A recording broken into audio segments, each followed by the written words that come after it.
আবার আল্লাহ বললেন, জীবন মরণের মাঝখানে তোমাদেরকে আমি রুহু দিলাম। এই রুহু কেউ দেখেন নাই, রুহুকেই ছুতে পারে না, এই ধরতে পারে না। এই রুহুর সাইজ কত, ওজন কদ্দুর, কালার কি জানেন আপনি? দেখছেন কেউ? রুহু দেখা যায় না। আমার দাদা মরে গেল, দাদি মরে গেল, আমরা পাশে বসা, উড়াল দিল রুহু। নানা মরে গেল, নানি মরে গেল, পাশে বসা, উড়াল দিল রুহু। কোন দিক দিয়ে বের হলো, কেমন করে বের হলো, সাইজ কতটুকু, ওজন কতটুকু দেখা যায়? আওয়াজ করে বলবেন দেখা যায়। আল্লাহ বলেন, কিয়ামত পর্যন্ত রুহু নিয়ে গবেষণা করলেও তোরা খুঁজে পাবি না, কারণ তোদের জ্ঞান হলো লিমিটেড, সীমিত। আনলিমিটেড জ্ঞান একজনের, তিনি কে? এজন্য মক্কার কাফিররা বলল, মুহাম্মদ রুহু কারে বলে আমাদেরকে বলো। বিশ্বনবী বলতে পারে না, কারণ বিশ্বনবী মন গড়া বলে না।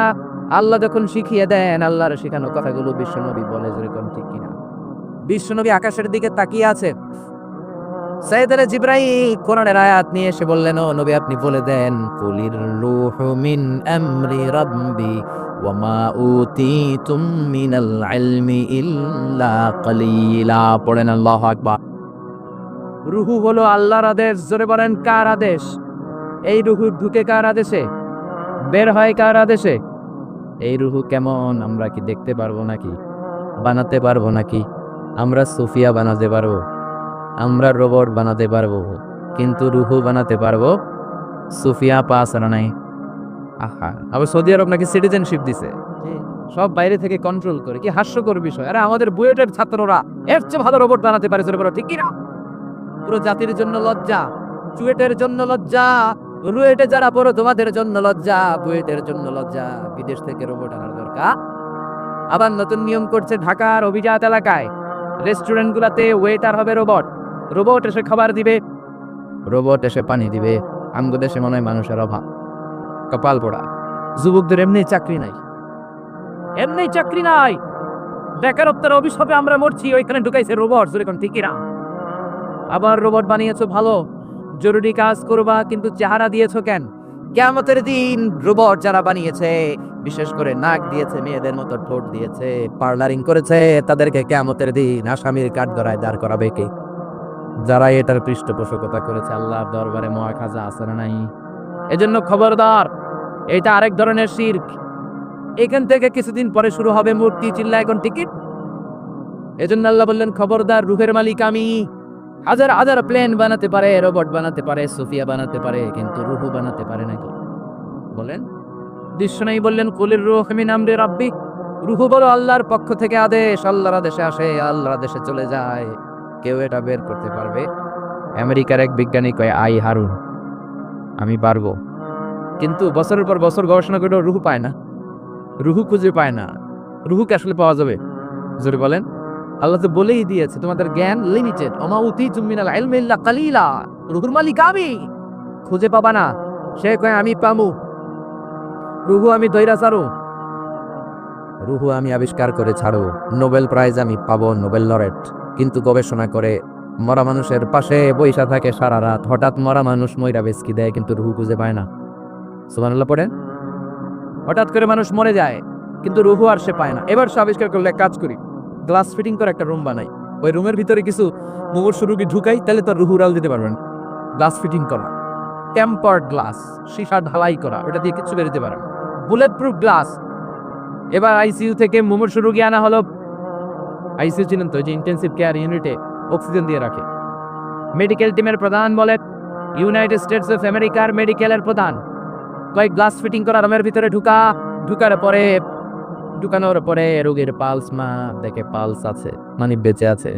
পালস চিনেন তো, ওই যে ধপ ধপ করে। জন্মের পর থেকে অলিন্দ নিলয় আছে না নাই? সিস্টোলিক ডায়াস্টোলিক আছে না নাই? এটা না থাকলে বাঁচবেন? কি হইবেন?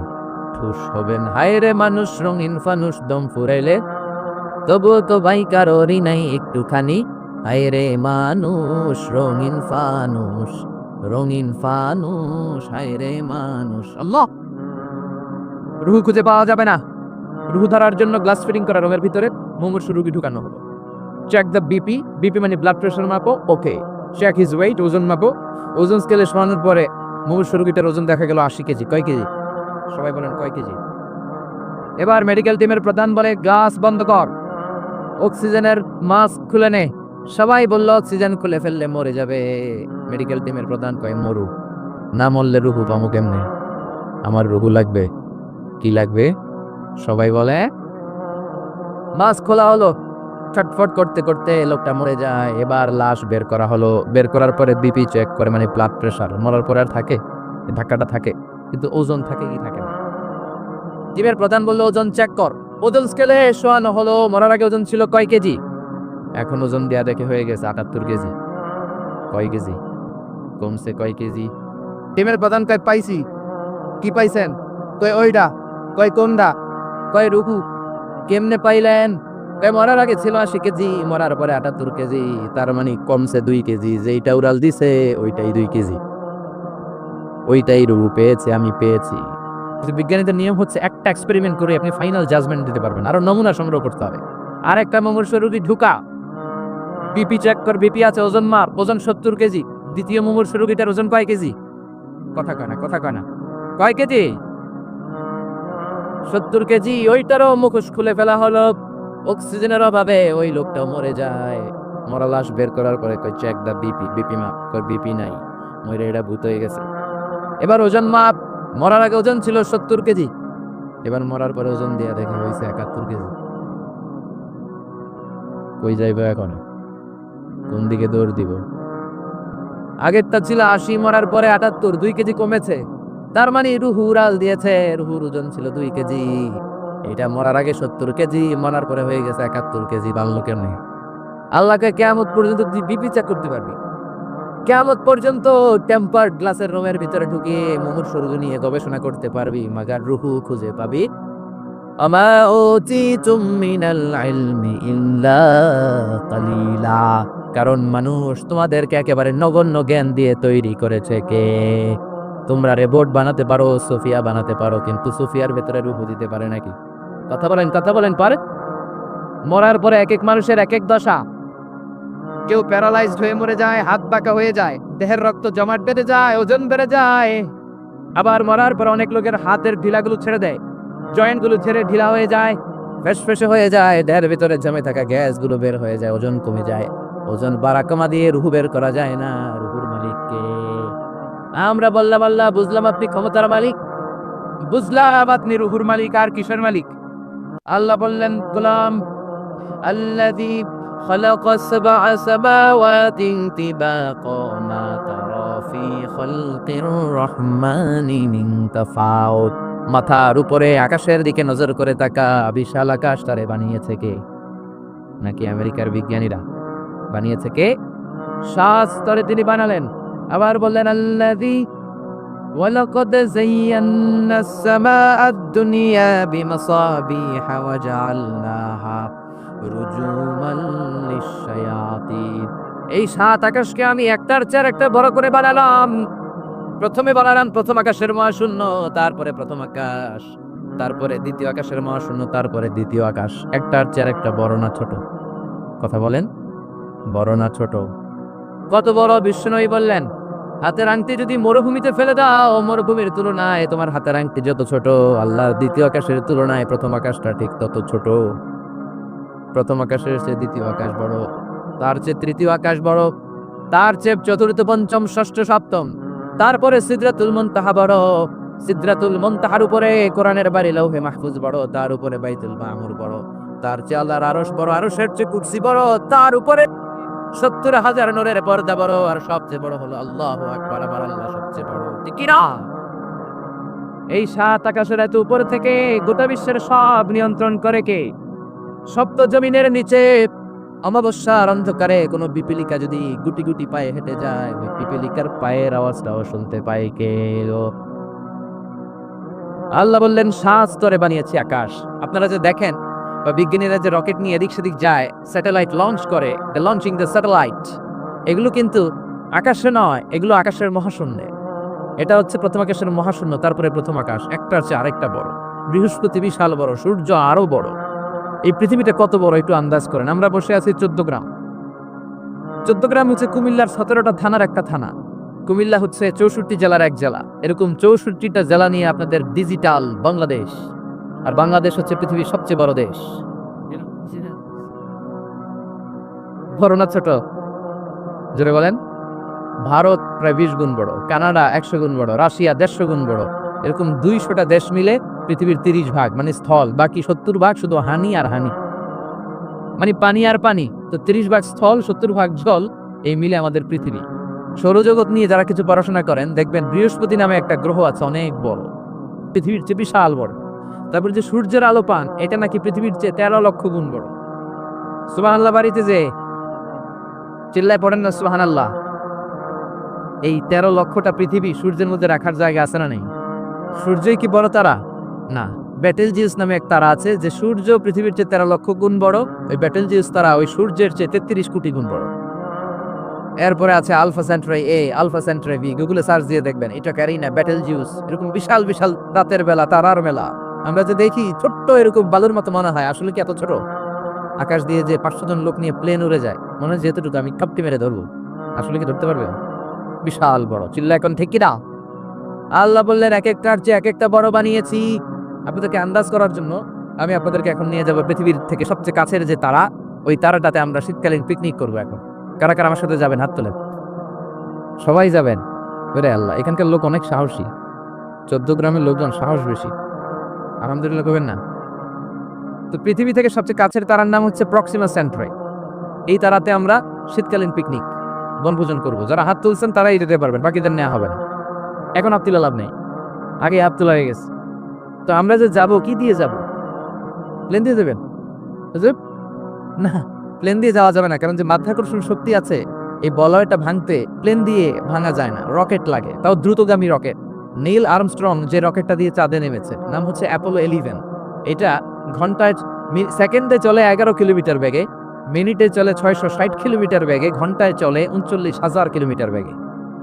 যারা আপনারা হাত তুলেছেন, আমরা এইটা দিয়ে পিকনিকে যাব। যাবেন? যাবেন? সাহস আছে অনেক। পৃথিবীর সবচেয়ে কাছের তারায় যাব আমরা পিকনিকে। দূরের তারা তো যেতে পারবো না, কত যে দূর। সবচেয়ে কাছের যে তারাটা, আমরা ওইটাতে নামবো ইনশাল্লাহ। তাও যাব অ্যাপোলো 11 দিয়ে, যেটা ঘন্টায় চলে 39,000 কিলোমিটার বেগে। বাংলাদেশ থেকে আমেরিকা 10,000 কিলোমিটার দূর। তার মানে ওই রকেট দিয়ে আমেরিকা 1 ঘন্টা আপনি 4 বার যেতে আসতে পারবেন। সুবহানাল্লাহর ওয়াস্তে। আমরা এটা দিয়ে যদি পৃথিবীর সবচেয়ে কাছের তারা প্রক্সিমা সেন্ট্রাইতে যেতে চাই, যেটা 4.23 লাইট ইয়ার দূরে, এত দ্রুতগামী যানবাহন যেটা ঘন্টায় চলে কয় হাজার? 39,000। সবাই বলেন তো কয় হাজার? 39,000 কিলোমিটার বেগে চলে। এইটা দিয়ে যদি পৃথিবীর সবচেয়ে কাছের তারায় আমরা যেতে চাই পিকনিকে, আমাদের ওইখানে যেতে 1,15,000 বছর লেগে যাবে। সুবহানাল্লাহ কইতে পারলেন না মজা করে? আল্লাহু আকবার। এটা হলো সবচেয়ে কাছের তারায় যদি পিকনিক করি, পৃথিবীতে আবিষ্কৃত সবচাইতে দ্রুতগামী রকেট দিয়ে যদি আমরা পিকনিকে যাই, 1,15,000 বছর লেগে যাবে। আহা, আল্লাহ যদি বলে যাও আজারি, তুমি যখন পিকনিকে যাই ভাই, তোমাকে সহ যারা হাত তুলছে সবার আমি হায়াত 1,15,000 বছর বাড়াই দিলাম। আমরা যাইতে শুরু করব, যারা হাত তুলে নাই এরা মইরা ভূত হয়ে যাবে সব। এদের নাতি নাতকর সব মরে যাবে, আমাদের আত্মীয় স্বজন সব মরে যাবে। আমাদের জেনারেশনের উপরে জেনারেশন মরবে, এরকম 6,000 প্রজন্ম মরে যাবে। তারপরে ওখানে যে নামার সময় আমাদের হবে। সুবহানাল্লাহ বললেন না? এজন্য আল্লাহ বললেন ওয়ালাকাদ যায়্যানাস সামাআদ দুনিয়া বিমাসাবিহা ওয়া জাআলনাহা রুজুমান লিশ-শায়াতিন। ও গোলাম, চোখটা মেলে আকাশের দিকে তাকা, বিশাল বিশাল তারাগুলোকে তৈরি করেছে কে? বিশাল তারা দিয়ে আল্লাহ গোটা প্রথম আকাশের মহাশূন্যটাকে সুসজ্জিত করেছেন। জোরে বলেন ঠিক কিনা? বিশাল আকাশ। এরপর আল্লাহ বললেন ওয়াসিররু কাওলাকুম আও ইজহারু বিহি ইন্নাহু আলিমুম বিযাতিস সুদূর। তোমরা গোপনে বলো কিংবা প্রকাশ্যে বলো, কেউ দেখে না দেখে কে? কেউ যেটা শোনে না শুনে কে? কেউ যেটা বোঝে না বুঝে কে? কেউ যেটা পারে না পারে কে? পুলিশের চোখকে ফাঁকি দেয়া যায় কি যায় না? র্যাবের প্রধানের চোখ ফাঁকি দেয়া যায় কি যায় না? বিমানবন্দরের কাস্টমস অফিসারের চোখ ফাঁকি দেয়া যায় কি যায় না? ম্যাজিস্ট্রেটের চোখ পরীক্ষার হলে ম্যাজিস্ট্রেট যারা ঘোরাফেরা করে নকল ধরার জন্য, এদের চোখও ফাঁকি দেয়া যায় কি যায় না? আমার আল্লাহর চোখ ফাঁকি দেয়া যায় নাকি? রাত্রিবেলা দরজা বন্ধ করে জানলা লাগিয়ে লাইট বন্ধ করে পাপ করলেন, কেউ দেখে নাই, দেখেছে কে? এজন্য আল্লাহ বললেন লা তুদরিকুহুল আবসার ওয়া হুয়া ইউদরিকুল আবসার ওয়া হুয়াল লাতীফুল খাবীর। আল্লাহু আকবার। আল্লাহর চোখকে ফাঁকি দেয়া যাবে না। সে আল্লাহ বললেন, গোলাম ওয়াল্লাযী জাআলা লাকুমুল আরদা যালুলান ফামশু ফি মানাকিবিহা ওয়া কুলু মির রিজকি ওয়া ইলাইহিন নুশুর। তিনি হলেন এমন আল্লাহ যিনি তোমাদের জন্য জমিনটাকে সমান বানিয়েছেন। সুবহানাল্লাহ। জমিন কি সমতল নাকি উঁচা নিচা? কথা বলেন। এই যে প্যান্ডেলটা যদি উঁচা নিচে হইতো, এখানে উঁচু এখানে নিচু, উঁচু নিচু বসতে পারতেন? উল্টায় পড়তেন, একজন আরেকজনের উপর চিত হয়ে পড়তেন, ঠিক কি না? বিমান থেকে যদি আপনি তাকান দেখবেন পৃথিবীতে কেমন করে আল্লাহ ফ্ল্যাট বানিয়েছেন। আপনি বাংলাদেশের এক এয়ারপোর্ট থেকে যদি আরেক এয়ারপোর্টে যান, কক্সবাজার যদি যান, রাজশাহীতে যান, দেখবেন সবুজ কার্পেটিং করা। মনে হয় যেন বিমান থেকে সবুজ কার্পেট দিয়ে আল্লাহ বাংলাদেশটাকে বানিয়েছে। সুবহানাল্লাহ। কিন্তু সবুজ কার্পেট দেখে খুশি হওয়ার কারণ নাই, এই কার্পেটের ভেতরে আযাব আর গজব আছে না নাই?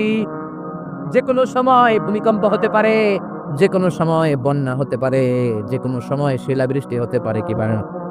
শিলাবৃষ্টি চিনেন? চেনেন না? 14 গ্রামে তো হয় না শিলাবৃষ্টি, না হয়? আহা, একটু মাত্র এই সাইজের শিলাবৃষ্টি পরে আমাদের ধান ক্ষেত শেষ, গম ক্ষেত শেষ। ওই যে আল্লাহ পানি পাঠাইতেছে উপর থেকে। শিলাবৃষ্টি যখন পরে গম ক্ষেত শেষ, আমাদের বাছুরগুলো যদি রাস্তায় থাকে, বাছুরের মাথার মধ্যে পড়লে, গায়ের উপর পড়লে বাছুরও শেষ। জোরে কোন ঠিক কিনা? আল্লাহ যদি শিলাবৃষ্টির জায়গায় এসিড বৃষ্টি পাঠায়, এসিড বৃষ্টি, পাথর বৃষ্টি, উল্কা বৃষ্টি। দক্ষিণ আফ্রিকার হোবাতে একটা উল্কা পড়ছে 60 টন। এরকম কয়েক হাজার উল্কা যদি বাংলাদেশে পড়ে, যখন পড়া আরম্ভ করবে, আমরা সময় দাঁড়াই বলবো আমরা ক্ষমতার মালিক। বলবেন বলবেন ক্ষমতার মালিক কে? আল্লাহ বললেন, চমৎকার সবুজ কার্পেটিং দেখে ভেবো না তোমরা বেঁচে যাবা। সবুজ কার্পেটিং এর ভেতরে আযাব আর গজব আছে না নাই? যে পরিমাণে আমরা গাঞ্জা টানি, ইয়াবা খাই, যৌতুক খাই, ঘুষ খাই, সুদ খাই, যেই পরিমাণে আলেম ওলামাদের সাথে বেয়াদবি করি, যেই পরিমাণে বিশ্বনবীর সুন্নাহ নিয়ে আমরা উল্টাপাল্টা করি, যেই পরিমাণে ওজনে কম দেই, খাদ্যে ভেজাল দেই, মাছে ফরমালিন দেই, মা বাবার সাথে বেয়াদবি করি, নাফরমানি করি, গাদ্দারি করি, যে কোনো সময় শিলাবৃষ্টি দিয়ে দেশটারে শেষ করতে পারে কে? ভূমিকম্প দিয়ে উল্টায় দিতে পারে কে? শুধুমাত্র বিশ্বনবীর দোয়ার বরকতে বেঁচে আছি। নবী বলেছেন, আল্লাহ আগের উম্মতদেরকে যেন একসাথে আযাব দিয়ে শেষ করেছেন, আমার এই উম্মতে মুহাম্মদীকে একবারে আযাব দিয়ে মেরে দিয়েন না। এজন্য আল্লাহ একবারে মারে না, কিন্তু মাঝে মাঝে কিছু থ্রেট আছে না নাই? ধমক আছে না নাই? বন্যা আছে না নাই? তখন বলবেন আমরা আল্লাহ মাফ চাই, আল্লাহুম্মা আউযু বিওয়াজহিক বলবেন, আল্লাহ এটা থেকে পানাহ চাই। আমরা বাঁচতে চাই, আমরা মসজিদে ঢুকবো, আমরা নামাজে পড়বো, আমরা কোরআন মানবো আর আইন মানবো কা। আর যদি টিভির সামনে দাঁড়ায় বলেন আমাদের সব ঠিক আছে, আমরা দুর্যোগ মোকাবেলা করব, বন্যা আমাদের কিছু করতে পারবে না, এত মেট্রিক টন খাবার থাইল্যান্ড থেকে নিয়ে আসছি, আমাদের কিচ্ছু হবে না। মন্ত্রীরা যদি এইরকম কথা বলে, তাইলে আযাব আর গজব দেশে আছে না নাই? বরং দুর্যোগ মন্ত্রী বলবে, আমরা তওবা দিবস ঘোষণা করলাম, বন্যার কারণে পুরো বাংলাদেশে তওবা দিবস। কি দিবস? তওবা দিবস। আরো জোরে কি দিবস? এইসব শোক দিবস করে টরে লাভ নাই, তওবা দিবস করবেন। বন্যার কারণে তওবা। ও আল্লাহ, 17 কোটি মানুষ প্রধানমন্ত্রীর সাথে হাতে হাত রেখে একসাথে তওবা। প্রধানমন্ত্রী সহ আমরা, মন্ত্রীরা সহ আমরা, নেতা খেতারা সহ আমরা 17 কোটি মানুষ তওবা করব, মাফ চাবো কার কাছে? তাহলেই বাঁচায় দিতে পারে কে? এরপর আল্লাহ বললেন, আওয়ালাম ইয়ারাউ ইলাত তাইরি ফাওকাহুম সাফাতিন ওয়া ইয়াকবিদ মা ইউমসিকুহুন্না ইল্লার রহমান ইন্নাহু বিকুল্লি শাইইন বাসীর। ওরা কি পাখির দিকে তাকায় না? নাস্তিকরা কেমন করে নাস্তিক হয়? পাখির দিকে তাকালে ওদের মস্তিষ্ক খুলে দিবে কে? দেখবেন কত চমৎকার করে পাখিগুলো আকাশে উড়ে বেড়ায়, কি চমৎকার করে হাঁসের বাচ্চাগুলো পানির মধ্যে নেমে লাফালাফি করে আর সাঁতার কাটে। ছোট্ট হাঁসের বাচ্চাটারে শিখাইলো কে? তারপরে ছোট্ট বাছুর দেখবেন জন্মের পরে দাঁড়াতে শিখানোর পরে মায়ের ওলানের মধ্যে ছোট্ট বাছুরটা ঢু মারে কি মারে না? ওরে কে শিখাইলো যে এখানে ঢু মারলে তোর রিজিক বেরোবে, তোর খাবার এখান দিয়ে বেরোবে? তিনি কে? সে আল্লাহ বললেন, নাস্তিকগুলো কি পাখির দিকে তাকায় না? পাখির দিকে তাকালে তো মানুষ অবাক হয়ে যাবে। পাখিগুলো কেমন করে ডানা মেলে রাখে, সাফাতি ওয়া ইয়াকবিদনা, আবার ডানা ঝাপটায়, আবার জমিনে নেমে আসে। পাখির কথা কোরআনে আছে না নাই? আব্রাহার হস্তি বাহিনীকে পাখি দিয়ে মক্কার ওয়াদি মুহাসসারে নাস্তানাবুদ করেছে কে? আবার কাবা ভাঙতে এলে পাঠাও আবাবিল, দাও খোদা দাও আমায় আবার মার দারাজ দিল। সুবহানাল্লাহ পড়ে। আল্লাহ বললেন ওয়া আরসালা আলাইহিম তায়রান আবাবিল, লোহিত সাগরের উপর থেকে ঝাঁকে ঝাঁকে পাখি পাঠিয়ে আব্রাহার বাহিনীকে ধ্বংস করে দিল কে? ওই আল্লাহ আজও আছে না নাই? নাকি ক্ষমতা আগের চেয়ে কমে আসছে, আগের চেয়ে একটু দুর্বল হয়ে গেছে? আল্লাহ বললেন আমি সাইজ করে দিলাম আব্রাহার বাহিনীকে। আবার সুলাইমান নবীকে স্পেশাল একটা পাখি দিলাম, সুলাইমান নবীর সিংহাসন উড়ে পাখিটা উড়ে। সুবহানাল্লাহ। কি নাম ওই পাখির? কি নাম? মাশাআল্লাহ, এই দেশের মানুষদের ইসলামের সাধারণ জ্ঞান অনেক বেশি। ওয়াজ মাহফিল যে কত বড় ইউনিভার্সিটি আপনি কল্পনাও করতে পারবেন না। পৃথিবীর কোনো দেশে এগুলা নাই। এই তাফসির মাহফিল কোথাও নাই, পৃথিবীর কোথাও নাই। আমি তো অনেকগুলো দেশ ঘোরার সুযোগ হয়েছে, নাই। আর যেগুলো ঘুরি নাই, অনেক বন্ধু বান্ধব আছে, এদের কাছ থেকে শুনি, কোথাও নাই। ওখানে কনফারেন্স হয়, QA session, questioning answering session হয়, আলোচক দাঁড়ায়, প্রশ্ন করে, উত্তর হয়, শেষ। কিন্তু শীতের মাঠে এরকম তাফসিরুল কোরআন পৃথিবীর কোথাও হয় না। শীতের মাঠে মুফাসসিরে কোরআনের হাতে হাত রেখে কালিমা পড়ে মুসলমান হয়, এরকম বিশ্বে কোথাও হয় না। জোরে কোন ঠিক না? এই জন্য তাফসির মাহফিলগুলোকে আমাদেরকে ক্লাসের মতো মনে করতে হবে। এখান থেকে যে ইনফরমেশন মেসেজগুলো নিয়ে যাব, সারা বছর আমল করার দরকার আছে না? আল্লাহ হুদহুদ পাখি দিলেন। এই পাখির চোখের পাওয়ার ছিল, জুমিং পাওয়ার ছিল বেশি। এই পাখির কাজ ছিল উপরে দাঁড়িয়ে জমিনের কত ফিট নিচে মিষ্টি পানি পাওয়া যায় সুলাইমান নবীকে রিপোর্ট করে দিতেন। তাকাতেন, নজর করে রিপোর্ট, যেরকম সুবহানাল্লাহ। আবার জান্নাতে যারা ঢুকবে তাদেরকে পাখির ভুনাগোশত খাওয়াবে কে? ওয়ালাহামি তাইরিম মিম্মা ইয়াশতাহুন। যারা জান্নাতে ঢুকবে ফেরেশতারা, হুর গিলমানরা ট্রের মধ্যে পাখির গোশত নিয়ে দাঁড়িয়ে থাকবে। কোন সুবহানাল্লাহ। এরকম অসংখ্য পাখির কথা বলে আল্লাহ নাস্তিকদের চিন্তা শক্তিকে নাড়া দিতে চায়। আল্লাহ বলতে চায় পাখির দিকে তাকাও, পাখি কি সুন্দর করে উড়ে বেড়ায়, পাখির দিকে নজর করলে পাখির রব আল্লাহরে খুঁজে পাবি। চিল্লা এখন ঠিকই না? এজন্য আল্লাহ বললেন আওয়ারাম ইয়ারাউ ইলা তাইর, পাখির দিকে কি ওরা তাকায় না? পাখি নিয়ে গবেষণা করে মানুষ প্লেন বানিয়েছে। পাখিতে আর পাখিকে আরবিতে বলে তয়ের। সমস্যার মধ্যে যারা টিচার আছেন বলেন পাখির আরবি কি? তয়, তাই না? বিমানের আরবি কি? তয়। তাইয়ার মাতার মানে এয়ারপোর্ট, তাইয়ার তয়ের সেম থিং। তার মানে পাখি আরবিও যা, বিমান আরবিও তা। সুবহানাল্লাহ পড়েন। পাখি যখন উড়ে বিমানের মতোই উড়ে, বিমান যেমনি উড়ে পাখিও তেমনি উড়ে। Birds and aircraft, rocket and plane maintain the same flying mechanism. Why flying? পাখি আর বিমান যখন উড়ে একটা সিস্টেম মেইনটেইন করে উড়ে। এজন্য পাখি নিয়ে রিসার্চ করে বিমানের আবিষ্কার হয়েছে। কিন্তু আমরা করতে পারি নাই। করেছে ইহুদিরা, করেছে খ্রিস্টানেরা। আমরা আছি তুই 4 কারণে কাফের, তুই 10 কারণে কাফের, তোর 14 গোষ্ঠী কাফের। এই কাফের মারা গেলে যেখানে কবর দেয়া হবে, ওই কবরে যে ঘাস উঠবে, ওই ঘাস যে গরু খাবে, আর ওই গরুর যে দুধ খাবে, ও কাফের। এরকম আছে না নাই? আমরা কথায় কথায় বলি জাহান্নামী, কথায় কথায় বলি কাফের। বিশ্বনবী বললেন খবরদার, কাউকে যদি তুমি কাফের বলো তোমারে কাফের বানায় দিবে কে? আমরা আছি ফতোয়া দেয়া নিয়ে ব্যস্ত। কোনো আবিষ্কার আমাদের হাতে নাই, সব বিজাতিদের হাতে। Wilbur right or will write, দুই ভাই এই প্লেন বানিয়েছে। অনেক দিনের সাধনা ওদের। পাখি আকাশে উড়ে, আমরা উঠতে পারি না। এই কিউরিসিটি থেকে আপনার পৃথিবীর সব আবিষ্কার, যত ডেভেলপমেন্ট, যত উন্নতি, সব মানুষের কিউরিসিটি। আপনার মধ্যে যদি উৎসাহ না থাকে, আপনার মধ্যে যদি প্রশ্ন না থাকে, কৌতূহল না থাকে, আপনি কোনো উন্নতি জীবনে করতে পারবেন না। যেরকম ঠিক কিনা? ওরা শুধু গবেষণা করে, চিন্তা করে, পাখি উড়ে, আমরা উঠতে পারি না কেন? এখন আমরা পাখির চাইতে আরো জোরে উড়ি, প্লেনে জোরে। কোন ঠিক কিনা? পাখিরে আমরা হারাই দিস। এই দুই ভাই প্লেন আবিষ্কার করলো 1903 সালে ইউনাইটেড স্টেটস অফ আমেরিকাতে। এখনকার মতো এরকম চমৎকার প্লেন না, এয়ারপোর্ট কিচ্ছু ছিল না। ছোট্ট একটা ইঞ্জিন দিয়ে, একটা পাখা দিয়ে এরা উড়াইতে শুরু করছে। কিছুক্ষণ উইরা থপাস করে পড়ে, হাত ভাঙে, পা ভাঙে, তারপরও হাল ছাড়ে না। তারা চ্যালেঞ্জ নিয়েছে যে কোরআনে পাখি নিয়ে গবেষণা করার কথা বলা হয়েছে, নিশ্চয়ই গবেষণার ভিতরে আমাদের জন্য কল্যাণ আছে না নাই? আমরা হিন্দি সিনেমা নিয়ে ব্যস্ত, জি বাংলা স্টার জলসা নিয়ে ব্যস্ত, ওরা আছে গবেষণা নিয়ে ব্যস্ত। যেরকম ঠিক কিনা? গবেষণা করতে করতে দুই ভাই চলে গেল ফ্রান্সে, ইউরোপের একটা দেশ। ওখানে যে ফ্রান্সের এক রাজার অর্থায়নে বানিয়ে ফেললো প্লেন। পৃথিবীর প্রথম যে প্যাসেঞ্জার প্লেন এক শহর থেকে আরেক শহরে নেমেছে, এটা হচ্ছে ইউরোপের ফ্রান্সে। যেরকম আল্লাহু আকবার। পূরণ হয়ে গেল মানুষের স্বপ্ন, এখন মানুষও ওড়ে, তবে পাখির গতিতে না, পাখির চেয়ে আরো দ্রুত গতিতে। জোরে কোন ঠিক কিনা? এজন্য পাখি নিয়ে গবেষণা করতে আল্লাহ বলেছেন হাজার রকমের পাখি আমি বানিয়েছি। জোরে কোন ঠিক কিনা? কত ধরনের পাখি যে আল্লাহ বানিয়েছেন। নর্থ আমেরিকাতে একটা পাখি পাওয়া যায়, এটার নাম হচ্ছে হামিং বার্ড। পৃথিবীর সবচেয়ে ছোট পাখি। এই পাখিটা যখন বড় হয় এটার সাইজ হয় মাত্র 3 ইঞ্চি 4 ইঞ্চি এরকম সাইজ হয়, এত ছোট্ট পাখি। এই পাখিটা প্রতি সেকেন্ডে ডানা ঝাপটায় 80 বার। পৃথিবীর সব পাখি সামনের দিকে উড়ে, এই হামিংবার্ড সামনে উড়ে, পিছনের দিকে উড়ে। চিল্লা এখন সুবহানাল্লাহ। আল্পস পর্বতমালার পাশে আলপিন সুইফট বার্ড আছে। সুইফট বার্ড এই পাখিটা একবার আকাশে উড়া শুরু করলে টানা 8 মাস আকাশে উঠতেই থাকে, জমিনে নামে না। আবার জমিনে একবার নামলে কিছুক্ষণ কাজ সেরে আবার উড়াল দিলে আবার শূন্যে 8 মাস। সুবহানাল্লাহ। বাড়িতে যে আর এক পাখি আছে হোমা বার্ড, এই পাখি উড়ন্ত অবস্থায় ডিম পাড়ে। এই ডিম জমিনে পড়ার আগেই ডিম ফুটে বাচ্চা বের হয়ে ওই বাচ্চাও আবার উঠতে শুরু করে দেয়। এজন্য পাখির কথা কোরআনে বলেছে কে?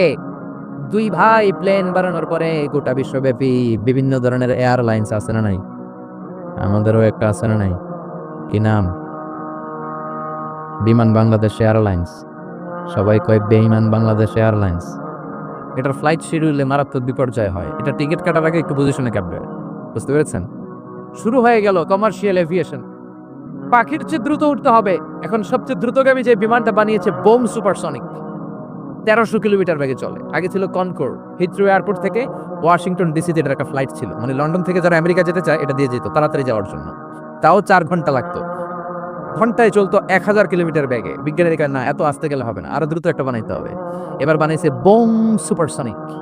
বোম আফ্রিদি না, আবার কি নাম? Bomb supersonic. এটা 1300 কিলোমিটার বেগে চলে। শুরু হয়ে গেল মানুষের স্বপ্ন, এবার আমরাও উঠতে পারি পাখির মতো জোরে। কোন ঠিক কিনা? পাখি একটা নির্দিষ্ট লেভেলে উঠতে পারে, আমরা ওই লেভেল ছাড়িয়ে 30,000 ফিট উপর দিয়ে উড়ি, ঠিক কিনা? আপনারা যে হজে গেছেন কিভাবে গেছেন? প্লেনে গেছেন? প্লেনে গেছেন তো বুঝলাম, উড়ে উড়ে গেছেন না? বিমান তো আপনাকে নিয়ে শূন্যে উড়াল দিয়েছে, জোরে বলেন ঠিক কিনা? এখন কার্গো বিমান, জাম্বু ফ্লাইটের বিমান, কত বিশাল সাইজের বিমান যে ওরা বানিয়েছে। বিষ্ণু বললেন ফাইন্নি উরিতু কুন্না আকসারা আহলিন নার। আমি মেরাজের রাতে জাহান্নামে যেতে যাদেরকে বেশি দেখেছি তারা পুরুষ নয়, তারা ছিল নারী। 2 কারণে তোমরা জাহান্নামে যাবা। এক হচ্ছে তুকসির না লানা, তোমরা বেশি বেশি লানত দাও। দেখবেন ঝগড়া লাগলেই কয় হেতের উপরে আল্লাহ ঠেড়া হইতো, হেতের উপরে আল্লাহর গজব হইতো, বলে না? এটা নারীরা বলে। যে মা বোনদের কানে এমন মাইকের আওয়াজ যায়, আপনারা এটা করবেন না। কেননা বিষ্ণুনবী বলেছেন যে আপনাদের জাহান্নামে যাবার প্রথম কারণ হচ্ছে আপনারা বেশি বেশি লানত দেন, অন্য নারীদেরকে অভিসম্পাত করেন, কার্ডস করেন। এটা করবেন না। 2 হচ্ছে তাকফুরনাল আশিরা, স্বামীর নাশুকরি করে নারীরা। শামুকসারে এরকম নারী আছে না নাই? আছে, অভিজ্ঞতা থেকে বলতেছে সবাই। তো নারীরা নাশুকরি করবেন না, শুকুর গুজার হবেন। শুকুর গুজার হলে ফ্যামিলিটারে শান্তিপূর্ণ বানায় দিবে কে? আর কিচ্ছু পাইলাম না, কিচ্ছু দিল না, কিচ্ছু নাই, এগুলো বললে আজীবন হাহুতাশি করবেন। আপনার বুকের জ্বালা কষ্ট জীবনেও দূর হবে না। অল্প খাবেন, অল্প পড়বেন, অল্প জমাবেন। অল্পের মধ্যে বরকত ঢুকাই দিছে কে? অল্প খাওয়া, অল্প রাখা, অল্প জমানোরে আরবিতে বলে আল-কানাআহ। আল-কানাআতু মিনাল ইসলাম। অল্প খাবেন, অল্প জমাবেন। অনেক লাগবে এটা ঠিক না। যাদের অনেক আছে তাদের সুখ কম, শান্তি কম, তাদের ঘরে ঘরে অশান্তি, জোরে বলেন ঠিক কিনা? এজন্য আল্লাহ আমাদেরকে অল্পে তুষ্ট থাকার তৌফিক দান করুক, আমরা পড়ি আমিন। তো বিশ্বনবীও কালেকশন করতেন। যখন এই 2 কথা বললেন যে তোমরা এই কারণে জাহান্নামী, দান করো, নারীরা দান শুরু করে দিল। আবার নারীদের মন অনেক দুর্বল, আপনারা কি দান করছেন? এরা পারলে এদের জমি জমা লেখা দিয়ে দিবে। যদি ওই রকম মোটিভেট তাদেরকে করতে পারেন, যদি এরকম বুঝাতে পারেন, তাদের মনটা এত নরম, তাদের হৃদয়টা গলাতে পারলে, ওনাদের নামে জায়গা জমি থাকলে ওইটাও মাদ্রাসার নামে লিখে দিবে। সুবহানাল্লাহ পড়েন। তো নারীরা বিশ্বনবীর এই মন গলানো ওয়াজ শুনে দান করা শুরু করলো। কেউ দেয় হাতের বালা, কেউ দেয় নাকের ফুল, কেউ দেয় কানের দুল, কেউ দেয় পায়ের নূপুর। বিশ্বনবীর হাত কয়টা? 2 হাতে আর কয়টা নিতে পারে? হাত ভরে গেছে। তারপর মদিনার নারীরা দিয়েই যাচ্ছে। বিশ্বনবী বিলালকে বললেন, বিলাল তোমার রুমালটা দাও, তুমি রুমাল বিছাও, আমি ওয়াজ করতেছি আর তুমি কালেকশন করো। যেই ছেলেরা তোমরা ভলান্টিয়ার্স হিসেবে এই যে প্যাকেট নিয়ে পলিথিন নিয়ে সবার কাছে গেলা, তোমরা সাইয়েদনা বিলালের সুন্নত পালন করেছো, তোমরা বিলালের উত্তরসূরি। আল্লাহু আকবার। এজন্য ইসলামের এই কল্যাণময় কাজে হাতে হাত রেখে কাঁধে কাঁধ মিলিয়ে আমাদের একসাথে আগাতে হবে। রাজি আছেন তো? আল্লাহ কবুল করুক। যারা দান করেছে আল্লাহ তাদের দানটাও কবুল করুক। দান করা অনেক বড় সওয়াবের কাজ, আল্লাহ এটা খুব বেশি পছন্দ করেন। কিয়ামতের দিন 7 শ্রেণীর লোককে আল্লাহ তাআলা তার আরশের নিচে ছায়া দিবে। তার মধ্যে এক লোক হচ্ছে রজুলুন মা তাসাদ্দাকা ইয়ামিনুহু লা তা'লামু শিমালুহু, তার ডান হাত যা দান করে বাম হাতও সেটা জানে না। মানে এত গোপনে দেয়, ডান হাত আর বাম হাত তো খুবই কাছাকাছি, ডান হাত কি করে ওটা বাম হাতের জানার কথা কি কথা না, কিন্তু সে এত গোপনে দান করে, ডান হাত কি দিল বাম হাতে জানে না, মানে গোপনে দেয়। সুবহানাল্লাহ। এজন্য গোপনে দানও অনেক সওয়াব। আপনি চেকলিস্ট করবেন যে এলাকার কারা কারা গরিব, এদের ঘরে যে আপনি যাকাত পৌঁছে দিবেন। জাকাতের জন্য অ্যানাউন্সমেন্ট করেন না, ওই অ্যানাউন্সে জাকাত নিতে এসে পদপৃষ্ট হয়ে এদেশে অনেক গরিব লোকেরা মারাও যায়। যারা মরল তাদের মার্ডার কেসের আসামি করে ওই জাকাত দানকারীকে কিয়ামতের দিন আল্লাহর কাঠগড়ায় দাঁড় করাবে কে? সেদিন আপনি মার্ডার কেসের আসামি হয়ে যাবেন। এজন্য দান করতে হবে নীরবে, নিভৃতে, গরিবের হাতে পৌঁছে দিতে হবে। ইসলাম বলে রাস্তার এক পাশে গাছতলা আরেক পাশে পাঁচতলা, এটা ইসলাম নয়। সবার মাঝে অর্থনৈতিক তারল্য বিরাজ করবে, এরকম একটা সমাজ আল্লাহ আমাদেরকে দান করুন। যারা দান করেছে কিয়ামতের দিন তারা তাদের আমলনামা দেখে বলবে, আল্লাহ এত আমল তো আমি করি নাই, তোমার ফেরেশতারা ভুল করে আরেকজনের আমলনামা আমাকে দিয়ে দিস। ফেরেশতারা কি ভুল করে? কথা বলেন।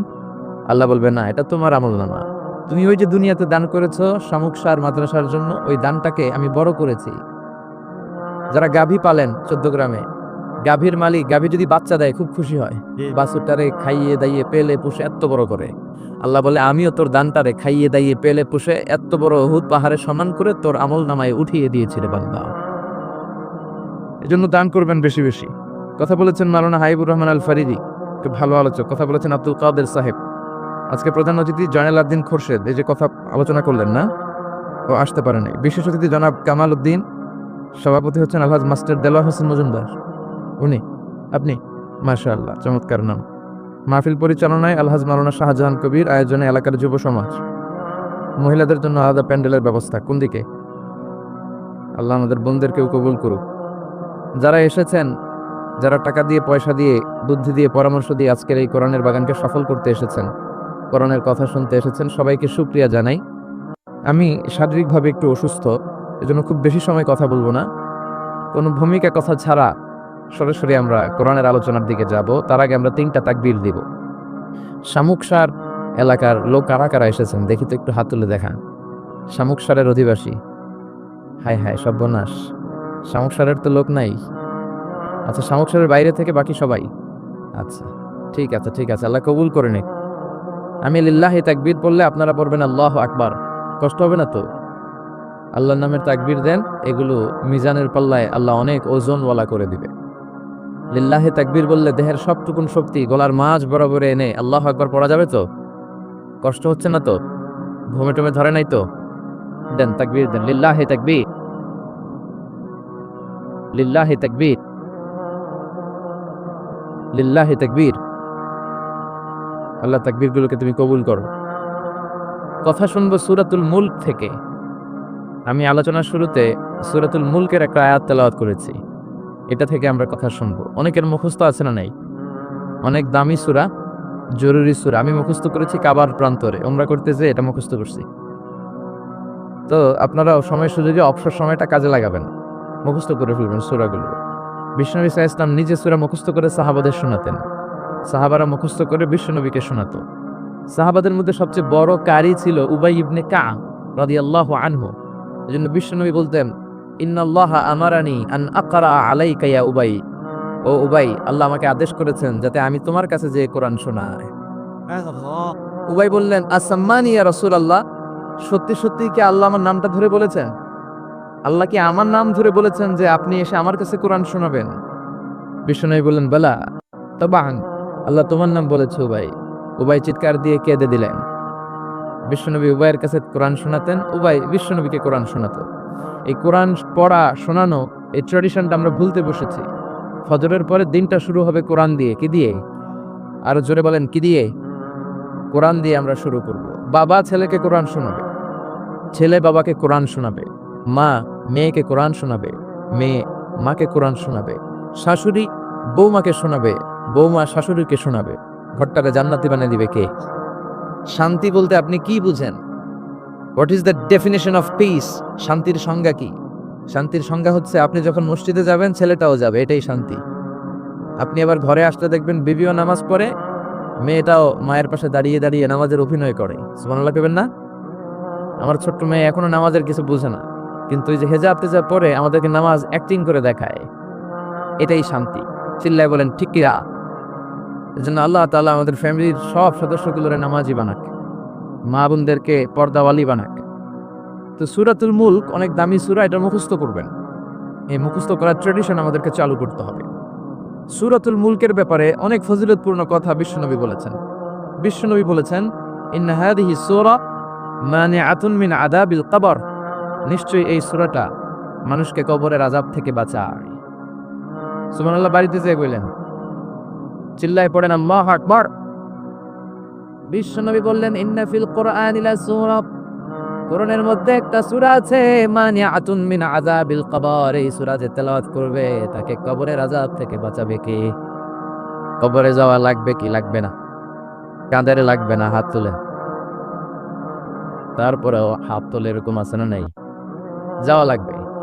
দাদা চলে গেল, বাবা চলে গেল, আমাকেও চলে যেতে হবে। আমার ছোট্ট ছোট্ট ছেলে মেয়েগুলো চলে যাবে। আমার বিবির পেটে ছোট্ট সন্তান দুনিয়াতে আসে নাই, ওইটা দুনিয়ায় আসবে। তারপরে যতদিন হায়াত পাবে তারপরে যাবে, ঠিকিরা? একদিন মাটির ভেতরে হবে ঘরে মন আমার, কেন বাঁধো দালান ঘরে মন আমার, কেন বাঁধো দালান ঘর, ঠিকিরা? চলে যেতে হবে, থাকতে আসি নাই, সবাইকে যেতে হবে। কিন্তু আমাদের লাইফস্টাইল যদি আমরা খেয়াল করি, আমাদের মনে হয় কেউ আমরা যাব না, আজীবন থাকতে আসছি। কয় বাড়ি আমার, গাড়ি আমার, সব আমার, আমি খামু সব আমি, পেট এতটুকু, হ্যাঁ সব খাইব।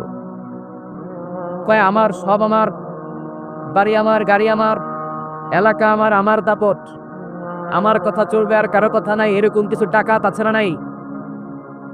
আমার এলাকা, আমার সব, আমার বাড়ি, আমার গাড়ি, আমার ব্যাংক ব্যালেন্স, খালি আমার। আল্লাহ কয় কিচ্ছু তোমার না, সবকিছুর মালিককে। কিন্তু তারপরও আমার আমার বলতে বেশি পছন্দ করি। যদি বলি গাড়িটা কার, কয় হুজুর আমার। বাড়িটা কার? আমার। বিল্ডিংটা কার? আমার। কেমন করে আপনার বাড়ি হয়? আপনার বাবাও যখন এই বাড়িতে থাকতো সেও বলতো আমার, দাদাও কইতো আমার, ঠিক কিনা? আপনি মরে গেলে ছেলে বলবে আমার। একটাই বাড়ি, সবাই কয় আমার। পরের জায়গা পরের বাড়ি, ঘরে বাঁধিয়াই আমি রই, আমি তো সেই ঘরের মালিক নই। পরের জায়গা পরের বাড়ি, ঘর বাঁধিয়াই আমি রই, আমি তো সেই ঘরের মালিক নই, ঠিক কি না? এই দুই লাইনের গানের ভেতরে গোটা আখেরাতটা আছে। এই দুই লাইনের সঙ্গীতের ভেতরে পুরো ইসলামটা আছে।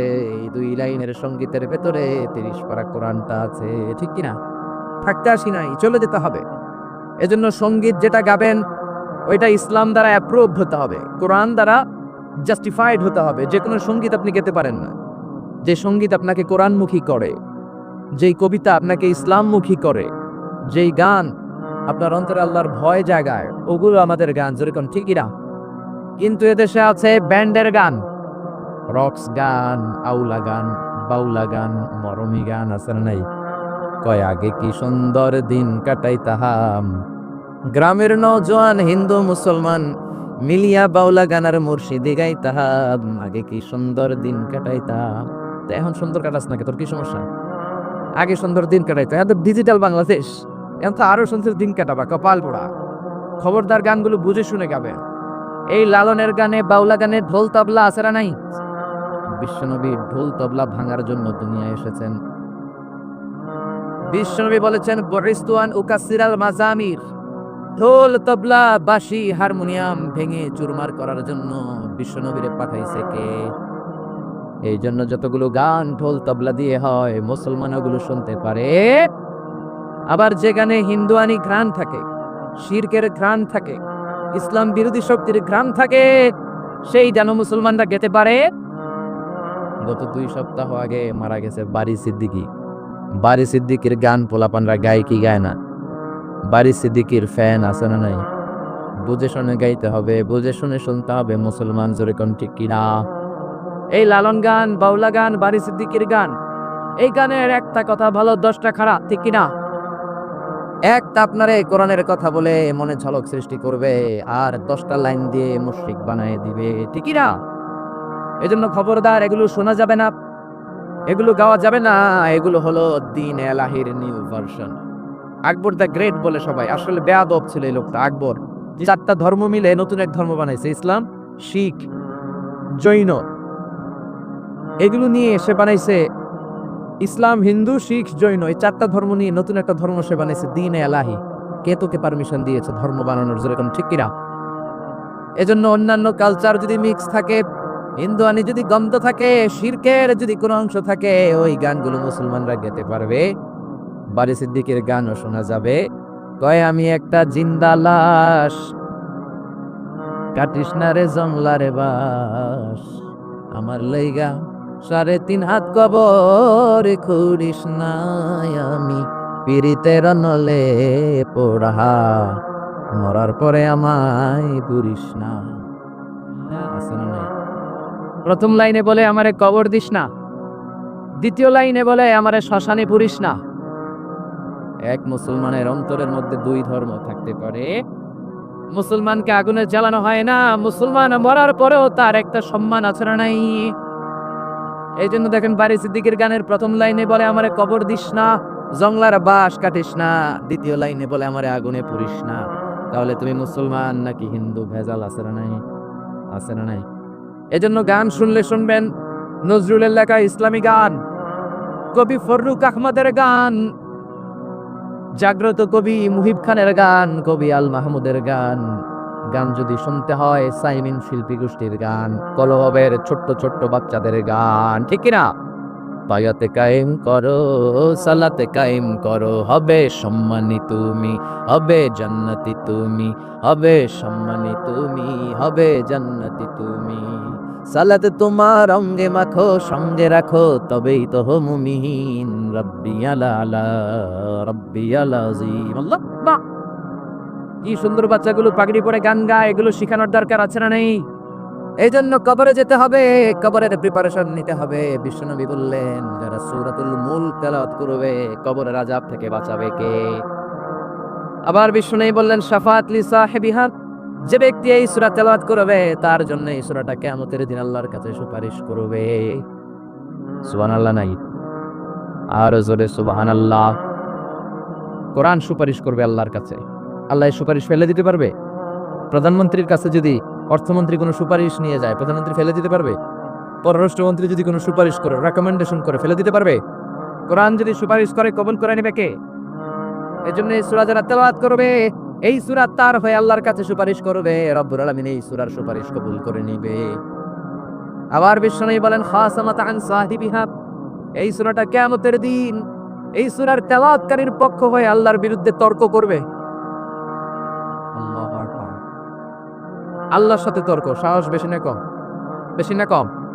তর্ক করতেই থাকবে হাত্তা আদখালাহুল্লাহুল জান্নাহ, যতক্ষণ না রব্বুল আলামিন ওই লোকটাকে জান্নাতি বলে সার্টিফিকেট না দেয়। পড়তে রাজি আছেন সূরাতুল মুলক? এজন্য বিশ্বনবী বলতেন মান কারা বিহা ফি লাইলা, রাতে যে সূরাটা তেলাওয়াত করবে তার আমলনামার মধ্যে সওয়াব দিয়ে পূর্ণ করবে কে? এজন্য বিশ্বনবী দরদ মাখা কণ্ঠে বলেছেন আমি চাই আমার প্রতিটা উম্মতের হৃদয়ে এই সূরাতুল মুলকটা গাঁথা থাক। আমি চাই এই সূরাটা আমার প্রতিটা উম্মতের কলিজায় লিপিবদ্ধ থাক। আমি চাই 30টা আয়াতের এই সূরাতুল মুলক আমার প্রতিটা উম্মতের সিনার মধ্যে লিপিবদ্ধ থাক। সুবহানাল্লাহ। মুখস্থ করতে রাজি আছেন? সবাই করবেন? যারা ইনশাআল্লাহ বলেন নাই তারা তো আর করবেন না, না? করবেন, করবেন, সবাই করবেন। মাত্র 30টা আয়াত। কয় আয়াত? এক মাসে কয়দিন? আপনাদের সামুদ্রের এক মাস কয় দিনে হয়? এদিকেও 30 দিনে। তাহলে প্রতিদিন যদি একটা করে আয়াত আপনি মুখস্থ করেন, আপনার সূরাটা মুখস্থ করতে লাগবে কয়দিন? জোরে বলেন।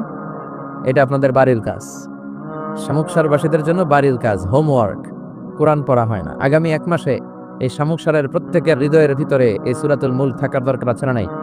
রাজি আছেন? রাজি আছেন? চিৎকার করে পড়েন ইনশাআল্লাহ। এই সূরাটার মধ্যে নাস্তিকদের জন্য কিছু ডোজ আছে, ডোজ। নাস্তিকদের জন্য কিছু ডোজ দিয়েছে কে? মেডিসিন দিয়েছে কে? আমরা আল্লাহরে বিশ্বাস করি, আমরা আস্তিক। যারা করে না তারা কি? আমরা আস্তিক হতে চাই না নাস্তিক? নাস্তিকরা বলে আমরা স্রষ্টা মানি না, কারণ স্রষ্টা দেখি না। কিন্তু ওরা বাতাসও দেখে না, কিন্তু বাতাস মানে কি মানে না। কারো মাথায় যদি ব্যথা হয় দেখে না, কিন্তু মানে কি মানে না। Bad headache, someone feel bad headache in his head, so why do you believe on that? কেন মাথা ব্যথা মানো?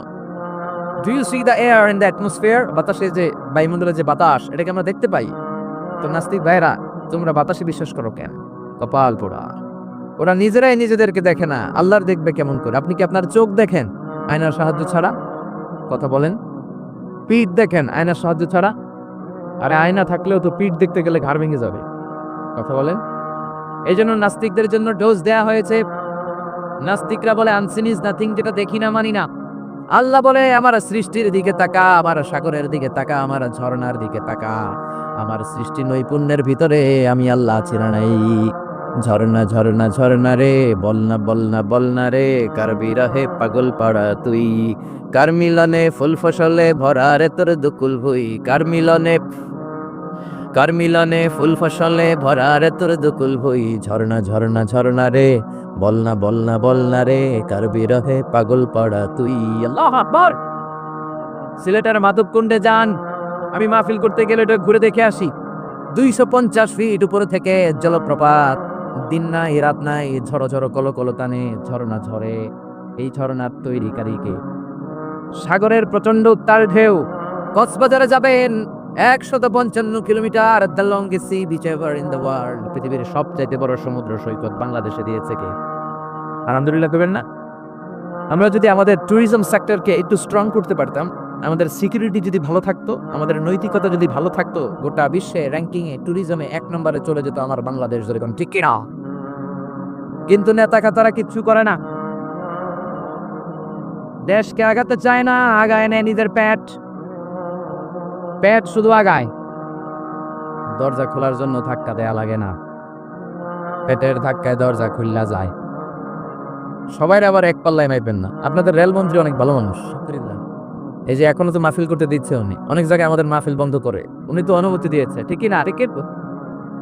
এই জন্য যারা কোরআনের পক্ষে তাদের জন্য আমাদের দোয়া আছে না নাই? আর যারা বিপক্ষে তাদের জন্য বাঁশ আছে না নাই? কি দিবেন? দিবেন? আমাদের তো কিছু নেই দেয়ার, কি দিব? বাঁশ দিয়ে দেবে, একটু কেটে কেটে হাতে দিয়ে দিব, ঠিক কিনা? ঠিক কিনা? ঠিক কিনা? এজন্য কবরে আমাদেরকে যেতে হবে, স্রষ্টায় আমাদেরকে বিশ্বাস করতে হবে। যারা আল্লাহরে বিশ্বাস করে না তারা হলো নাস্তিক। যারা বলেন ঠিক কিনা? এই ট্যুরিজম যদি আমরা আগায় নিতে পারতাম, আমাদের রাজস্ব আয়ের লায়ন পার্ট, সিংহভাগ আমাদের পর্যটন শিল্প থেকেই আসতো। চিল্লা এখন, ঠিক কিনা? এজন্য আল্লাহ বলে সাগরের দিকে তাকা, কক্সবাজারের দিকে তাকা, বঙ্গোপসাগরের দিকে তাকা। সাগরের দিকে তাকালে বুঝতে পারবি সাগরের একজন মালিক আছে। কুফা নগরীতে এক নাস্তিক ছিল, উল্লুকা পাঠা। কয় আমি মানি না, কাউরে মানি না, কাউরে মানি না, আমি স্রষ্টা মানি না। কেন মানো না? কয় দেখি না, মানি না। কুফার লোকেরা বললো আমাদের একজন ইমাম আছেন, নাম নু'মান। কি নাম? নু'মান ইবনে সাবিত। উনি যদি তোমার সাথে তর্ক করে, উনি তোমারে মানায় দিতে পারবে। সুবহানাল্লাহ। সে কয় পৃথিবীর কেউ আমারে বুঝাতে পারবে না, আমি মানি না। ঠিক আছে, তর্ক হবে, ডেট দেওয়া হলো জুমাবার। জুমার নামাজের পরে নাস্তিক আসবে আল্লাহর বিপক্ষে, সাইয়েদনা ইমাম আবু হানিফা আসবে আল্লাহর পক্ষে। তর্ক হবে জুমার নামাজের পর, এরকম হাজার হাজার মানুষ। নাস্তিক এসেছে, আসে নাই ইমাম আবু হানিফা, 2 ঘন্টা লেট করে আসছে। নাস্তিক তো রেগে মেগে আগুন, কিরে এই লোকের যার সময়ের জ্ঞান নাই তার সাথে কিসের তর্ক? জানমিয়া, সময়ের কোনো জ্ঞান নাই, আমি তর্কে বসবো না।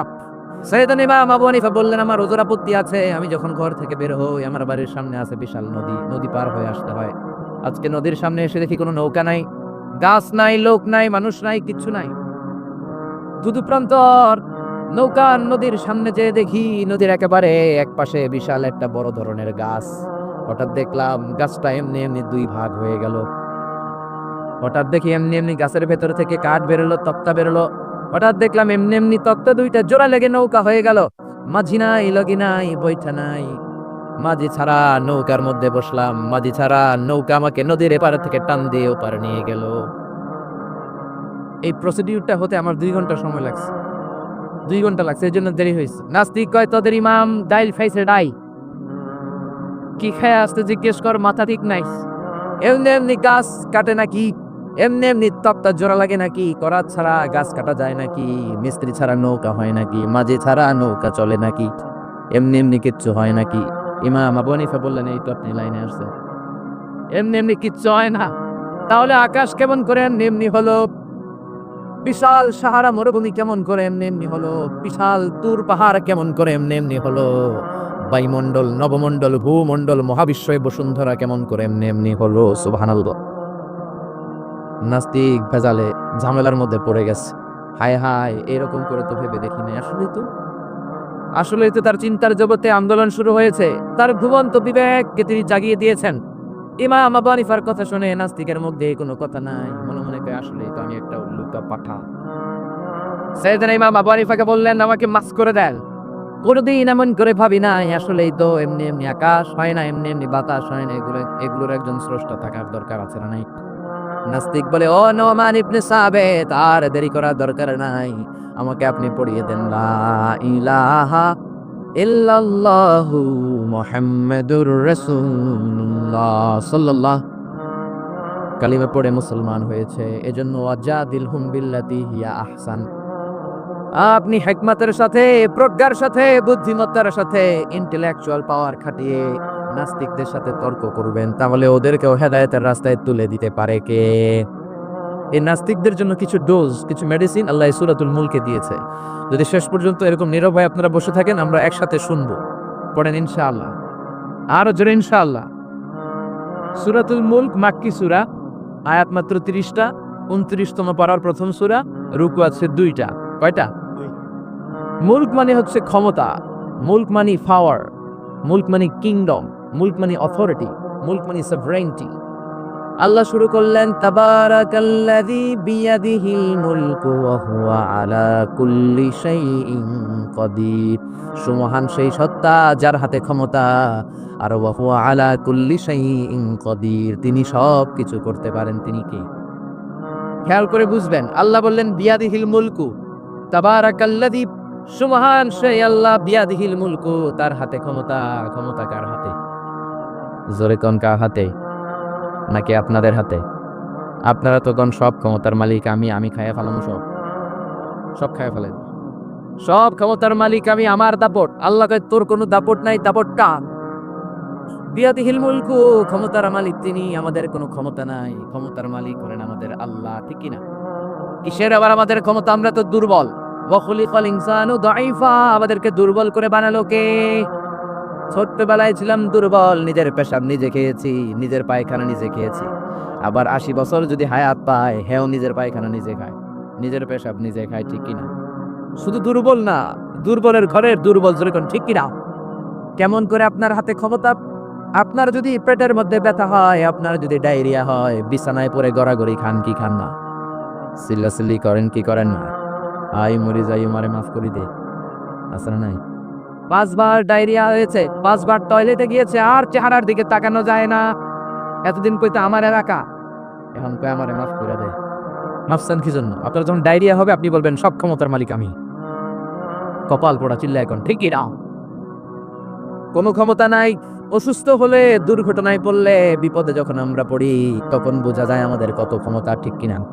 এখন যদি একটা ভূমিকম্প হয়, একজনও খুঁজে পাওয়া যাবে না, সব দৌড় বাঁচার জন্য, ঠিক কিনা?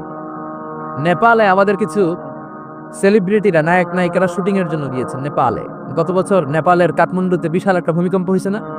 এরা যে হোটেলে উঠছে, পরের দিন পাহাড়ের উপরে শুটিং। পাহাড়ে 10টার দিকে যখন উঠলো, উইঠা শুটিং শুরু করছে। দুনিয়া কে মজা লেলো, দুনিয়া তোমারই হ্যায়। আল্লাহকে মজা জনমের মতো লয়ে আলো, আমি খেলা দেখাইতেছি। আল্লাহ পুরো কাঠমান্ডুটাকে, শহরটাকে নাড়াই দিলেন। পাহাড়ি শহর তো। নায়িকারা বলতেছে হঠাৎ আমরাও নাচতেছি, পাহাড়ও নাচতেছে। এরপরে আমরা নাচ থামাইলাম, দেখি পাহাড় থামায় না, পাহাড় নাচতেছে। এবার আমরা শুয়ে পড়লাম, জমিনের মধ্যে বসে পড়লাম, পাহাড় দুলতে শুরু করেছে। বুঝতে পারলাম ভূমিকম্প। মাত্র 2 কিলোমিটার দূরে আমাদের রেখে আসা হোটেল, হোটেলে আমাদের জিনিসপত্র, লাগেজ, কাপড় চোপড়। হোটেলের দিকে তাকায় দেখি 1 সেকেন্ডের ব্যবধানে পুরো হোটেলটা মাটির সাথে মিশে সাকা।